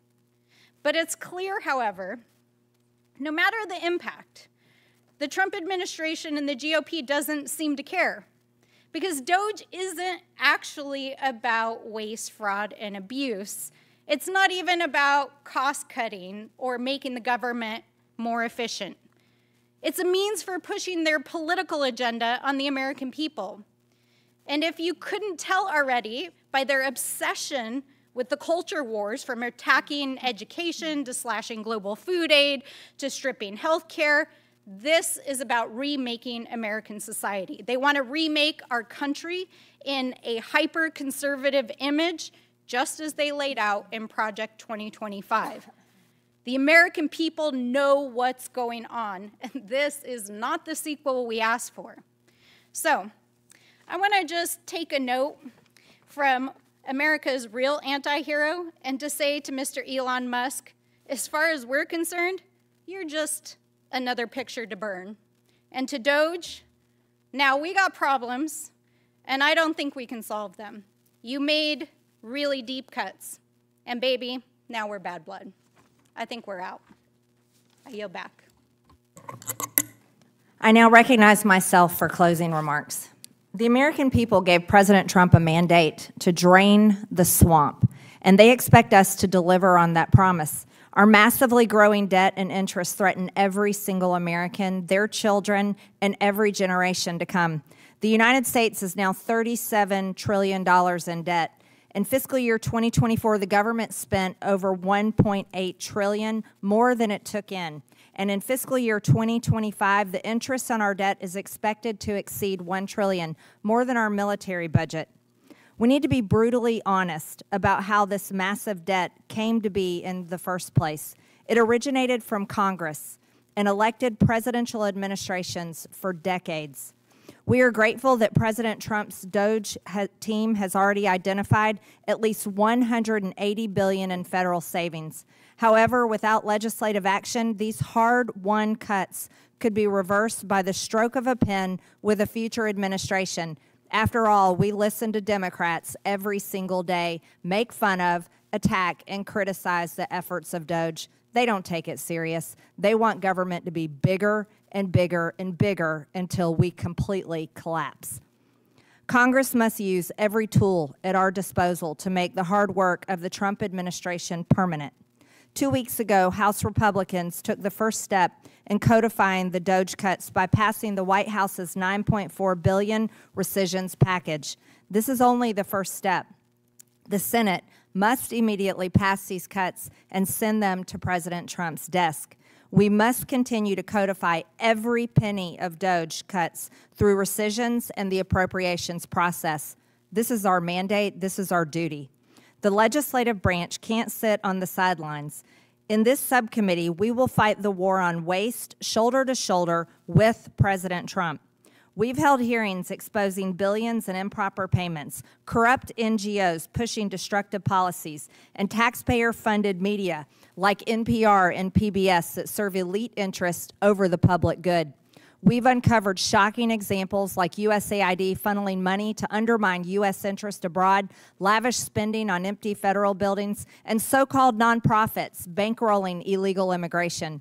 Today, we heard more egregious examples of Americans' hard-earned tax dollars being abused to promote genital mutilation of children, fund the Green New Deal scam, fund terrorists overseas, and fund hundreds of billions of improper payments. The American people overwhelmingly support the cuts, and I don't know what faulty polls my Democrat colleagues are using to back their claims saying otherwise, but I've never heard of any legitimate poll that adds up to 110%, like the one on their poster that was displayed here today. What a joke. What a pathetic example. My God. Maybe they should support spending a little more on teaching actual mathematics in the classrooms and a little less on seeking to advance racial justice in mathematics, like the National Science Foundation grant. Regardless, we know the American people are behind the DOGE efforts, and we know the American people don't believe stupid fake polls that have math that make no sense. Exposing this waste and abuse is only half the battle. To win this war, we need to make sure these cuts aren't just temporary.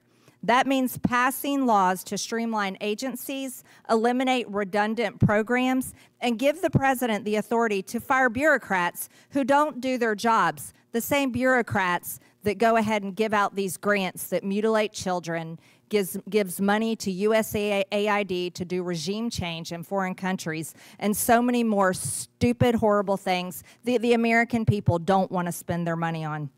Slashing waste, fraud, and abuse from the federal government provides real savings for the American people. We as lawmakers should pass new DOGE cuts every single day and make cutting waste, fraud, and abuse our top priority. Instead of growing the government, we should be slashing the government. The government is far too big. It's like an overgrown, out-of-control animal, and the American people are beginning to hate it. With that, and without objection, all members have 5 legislative days within which to submit materials and additional written questions for the witnesses, which will be forwarded to the witnesses. If there is no further